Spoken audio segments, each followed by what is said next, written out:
welcome back to yet another video. Now today I am here with Mark from Real to Real. Please say hello. Hey Frozen Particle, really good to be here finally again. I mean, it's been so long, but thanks for having me on. Okay, so we are talking about our expectations and predictions for the Xenoverse 2 plot. Now Mark, I'm going to chuck a couple of questions your way. First one is, there's obviously going to be a 2-year time skip between Xenoverse 1 and Xenoverse 2. What do you think is going to happen in this 2-year time skip? Personally, I'm not really sure. We do know that they have, for whatever reason, changed from Toki Toki City to this new place. Maybe you could tell me the name. I can't really remember it. Conton City. Yes, and it's definitely 7 times bigger. Obviously, there is an indication at the end of the original Xenoverse that there is, like, it's getting bigger. You know, the success of your time patroller at the end of the first game has led to kind of growing of the whole time patroller thing. So I'm not necessarily sure that's going to be explained, but one of my biggest theories about what's going on is, even if it's just a 2-year time skip, that holographic statue that you see of the marketed time patroller from the original game in the hub world is going to be a ported version of who your main character was beating the original game from your previously saved file. That would be super cool to me, and maybe that might indicate that that person is no longer there or exists. I've not seen any confirmation that there's going to be a ported game person so you can actually play that character, so it's just my speculation. Yeah, I think it's going to be really like Force Awakens-esque, like how they're not really going to explain what's happening and you sort of have to figure it out for yourself. Why do you think they are going to Conton City? Like, why do you think they're there? I feel like it's what I just said. I mean, my thought is that obviously it's just a bigger hub world. They need a bigger space because the success of the time patrollers has really kind of grown, and they need a new place to actually be and the area in which they actually run their organization. That would be my guess. Okay, so like new recruits from the end of the first game, you know how they were trying out for the time patrol, like they all coexist in this city. I think that's a fair estimation. Maybe that after the destruction of Toki Toki City at the end of the game, they don't want to take any more chances, so they went to sort of a forest secret area, you know, away from like everything that's going on, because you, like, as you can see, it's more like forest based and everything's a lot more natural. Well, you know, there's still like you know, hoverboards and like people flying, but you know, it's natural enough.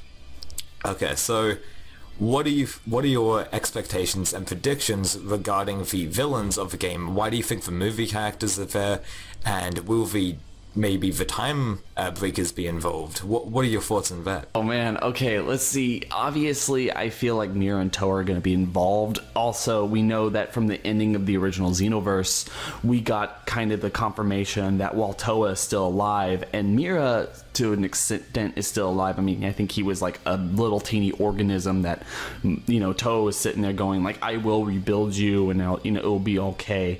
They'll get their comeuppance soon enough. And the 2-year time skip's really going to be a part of that. So the one thing I definitely think is, I think the one person, Demigra's not going to have any point in this. I think it's going to be basically building up with Toa and a mysterious kind of shadowy figure, kind of like what we've seen with the whole Black Goku thing, or the original way the androids were just shown in the anime. You know, blobs, or someone that's doing all this stuff but always in the background. You never really can see who it is. This is just a really cool idea. So obviously Toa is sitting there, and they're going to be taking the movie characters out of the timeline and putting them somewhere individually on where they either make sense, or probably just based on the trailers that we've seen, where the movie kind of lined up with the anime when the movie was coming out, because we saw Lord Slug and Turles on Namek, and it kind of looks like they're probably not there when Ginyu was there, but they're probably putting them in there because that's kind of where the movies came out in relation to where the anime was at that specific time. That's just my, like, I'm kind of sad kind of theory, because there's so many different ways that you could play that and do these different crossovers. If you don't mind me plugging some of the stuff that I did a video with D-Free on my channel about, like, what are the coolest crossovers that you can think of with the movie and the main timeline. There's so many I'd like to see, but I'm not going to go into that now. But personally, one thing like one thing I was already saying is look, what if instead of porting over your character in order to be like a playable character, and that'd be really cool, but not the person like in the game or your person that you're doing the game and like have to go through the story mode with, but what if they introduce the time breakers by introducing the character, your time patroller that you made in the first game, being the first time breaker that Toa kind of takes out of the timeline, and that's why you're nowhere there, and that's why you're a hero, and that's why there's this statue in the middle of this new city in your honor, because you were the hero of the last game, but your character is actually the time breaker who's going around and helping Toa kind of take the movie characters and put them in the main timeline, all the while, every time your new character or any other new character is trying to like solve the situation in the past, all that damage that is occurring one way or another is like kind of going to help resurrect Mira and create Super Mira to be the final boss of the game. I think that would be really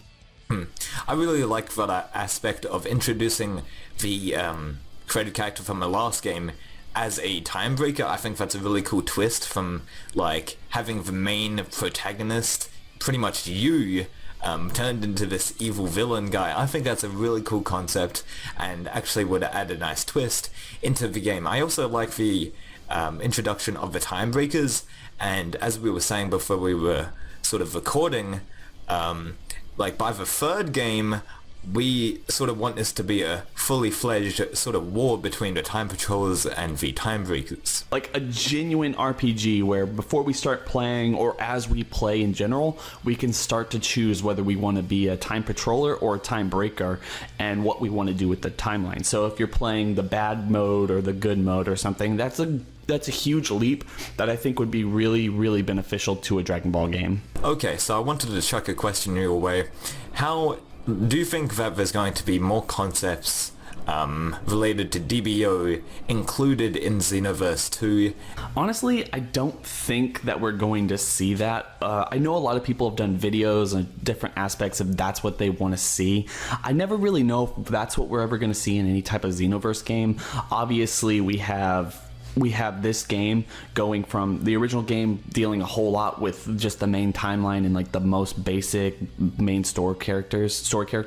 This one's going to judge with like all these different movie characters and movie situations from all the original like 13 or 15 Dragon Ball Z movies, and then dabble a little bit into Super. And I think by the time we get into the third game, it's going to deal heavily with Super, and then maybe, just maybe, we start seeing DBO storylines. I really hope at some point we do, maybe if they ever make a fourth game, but that's just crossing your fingers and hoping for the best, just because it's not necessarily canon, and I think a lot of people would be thrown off by it because a lot of people don't understand or know what Dragon Ball Online was or is, because I think it's back. So I don't think this game's going to deal with it at all. Yeah, no, I agree with you there. Like Cell X and stuff, like they're cool concepts on paper, but they don't really fit the game, because really, like Xenoverse 2, like where do you think Cell X will be? Like, you know, he doesn't really fit, you know.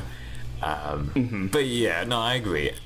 So what do you think story-wise is going to happen? But like, why is Toa? Because we've seen the Saiyan arc, the Frieza arc. Why do you think that she's going back to these places and screwing them up? Like, doesn't the Time Patrol know how to deal with these situations now? They did it in the first game, so why do you think she's going back and doing it again? Do you think this has something to do with the movie characters? Maybe she's going to put them in there? What do you think? I think I've discussed it with you on this channel again before. I think one of the worst parts of the original Xenoverse game, and a lot of people don't talk about this, is the fact that they promised something that they never delivered on. This whole concept of we're going to see something different than we've ever seen before, and we're going to be messing with the timeline. You're going to see somewhat of the repercussions of that particular involvement.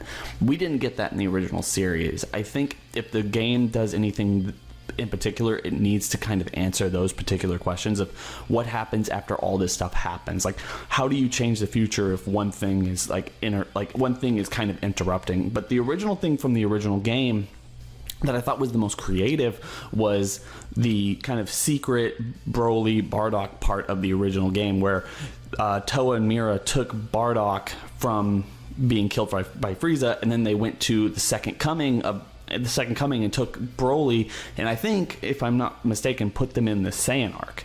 And you had to fight off Broly as Goku and Vegeta were fighting, and you weren't necessarily part of the original timeline.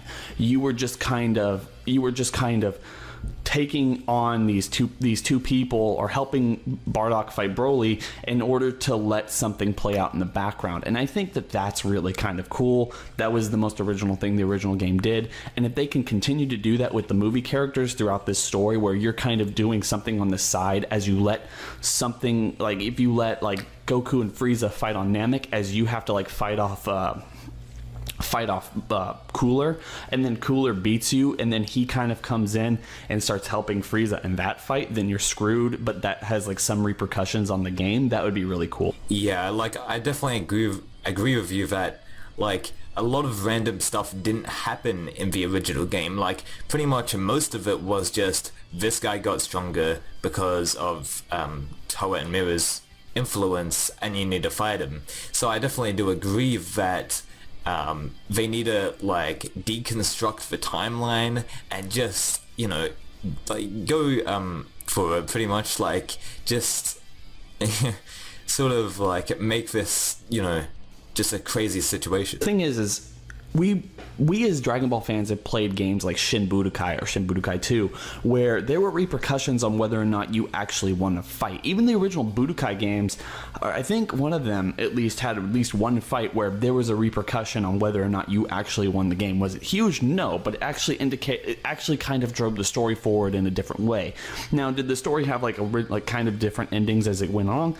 Not hugely, but it actually had repercussions on whether you could fight Dodoria and then lose, and then like what would happen there. And so why can't Xenoverse do it? I mean, like, it's a PS4 game, it's a Xbox One PC game.